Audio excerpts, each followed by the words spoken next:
Hello, Solara here. Today I want to talk to you guys about entity attachments and why none of us are above having them or entertaining them. And I want to help you to understand how to work your way around not only removing entity attachments or entities, but also understanding how to kind of entity proof yourself, if there's such a thing. Now, this is so important right now because as the planet ascends and as the solar flare activity kicks up on the planet, what is happening is that everything that was dense and dark, that was kind of either hidden or kind of a congealed energy, it's coming up now. And as such, nothing can be hidden anymore. So there were entities that were very much at work in keeping the whole system of the world alive, not only in the systems, but also within the institutions of the world, including things like schooling and families, etc., etc. And so if you are if you are a light being, then you've been called to do a lot of cleansing and purging of self. And as such, on your journey, you've probably come to terms with the fact that there were certain entities that had attached themselves to your energy for various reasons, for so many reasons. Some of them were there because of things you believed about yourself, mental energies that you entertained about yourself that weren't true, emotional energies and blockages, and also nefarious things, like things that people literally placed upon you in order to siphon and harvest off of your energy.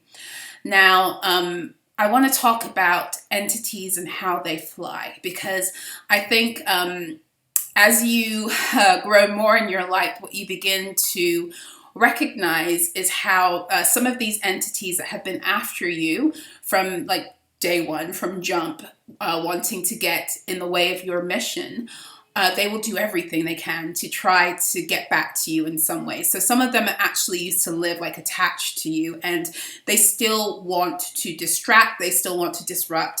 And so what's happening now is because we're growing more aware, we're healing, what they're doing is they're working through people. And a lot of the time they've already been working through people, especially through people that were very close to you, that never were on board with you rising into your power. And for all of us, that looks different. For many of us, it has to do with karmic family situations. And for a lot of us, it's not even just karmic families. Like our whole lives up until awakening have been riddled with people who ultimately have been placed in our path in order to distract and to repress us and to keep us out of our truth and our power. And as such, those people oftentimes, majority of the time, were hosts for entities. Now, I want to speak a little bit about that, because you may have found that that energy has been picking up right about now. And I want to talk to you about how to entity proof your relationships, not with karmic individuals. It's like leave them with their entities to deal with. That's their stuff, right? But specifically, if you are in relationship with, romantically, family relationship, like divine counterpart, co-creators. For me, I have 2 children, and I've seen firsthand how these entities love to try to get in between divine connections.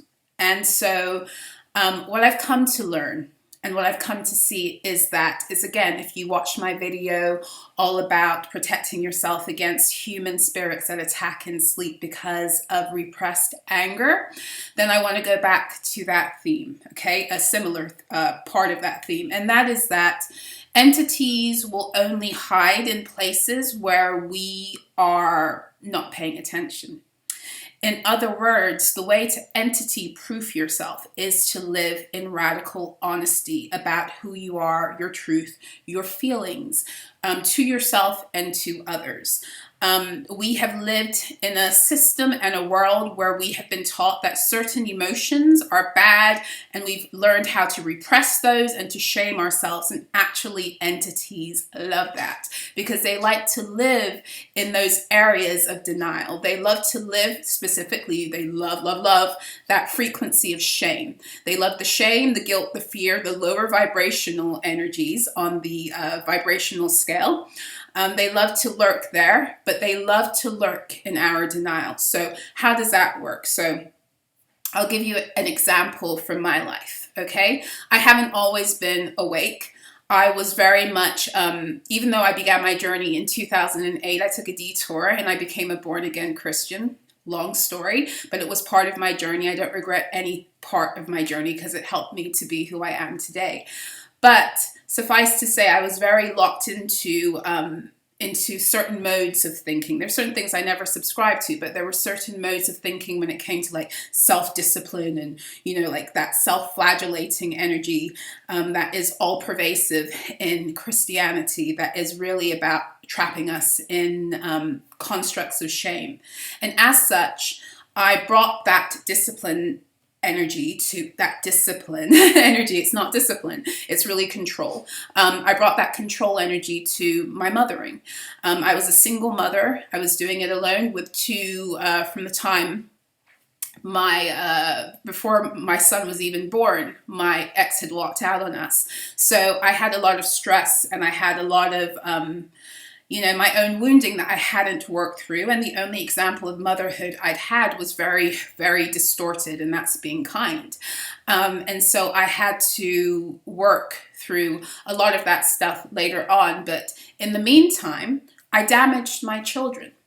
And as such, I'm still working with my children to regain their trust and to heal, because I had to learn a new way. I had to learn a new way, and I had to heal myself, and I'm still helping them to heal from the trauma that is partly my fault, and the trauma that has been a part of being a part of like a lot of karmic situations to do with my own family life as well as their dad. And so recently there was a situation that occurred, and I could tell from my daughter's eyes. You can almost always tell when an entity is at work in a person by looking at their eyes and observing their behavior. But I could tell that she had hatred in her heart towards me. Now, the normal response to something like that for most people would be to rise into ego and to get defensive and to shame the person for having that energy. And she didn't have to speak it to me. I'm highly intuitive. I already knew. And so I knew my job as a mother was to jump in there and let her express that hatred without fear and without shame. Because for as long as she was repressing that truth, and she had every right to have that feeling towards me, because I haven't been perfect. I'm not perfect. And even if I had been like working through my healing at an earlier stage in motherhood, I'm still not a perfect being, and those feelings still will arise. They're normal human reactions. They're normal human reactions to hurt, to pain, to being misunderstood. The point is, if I had jumped into my ego and I had, tried to make it about the fact that hatred is wrong, then what I would have done is I would have given her an opportunity to repress her true feelings. She would have sunk down into an energy of shame, right, on the vibrational scale, and then she would have not been able to express herself fully. And what I would have done is I would have given room for that entity to hide, because I would have given her, my daughter, an opportunity to deny herself and to deny her truth and to betray herself. And entities like to hide in denial.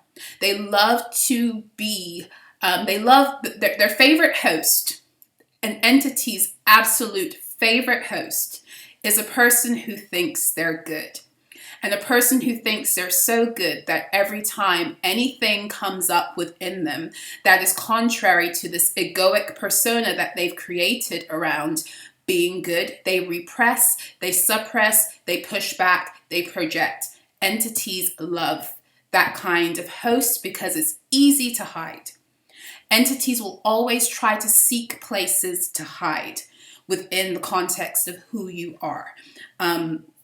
Emotionally speaking, especially. And this is why it's so important in our relationships to get things off our chest, to be honest with one another, because just like I said in that video about spirits attacking when we repress our anger and go to bed angry, it's the same thing here. If my daughter hadn't been free to express her hatred, if I hadn't been able to accept that she had every right to have that energy towards me, if we hadn't worked at processing it, I would have given an entity room to root into her reality, and our home would have become a battleground. And I know that because it's happened in the past before I had the wisdom and the knowledge surrounding this. So I want you to know that none of us are above entity attachment, and the minute that we think that we are is the moment that we've given the entity room, because we are somewhat in denial. So yes, that's what I wanted to share with you. I wish you guys all the best on your journey to healing and ascending. If you would like to book a one-to-one session with me, my information is below. If you would like to order a Tarotstrology soul mapping report with me, all information regarding that is on my website and will also be posted below. But it's been a pleasure spending time and breaking bread with you. Until next time, be well.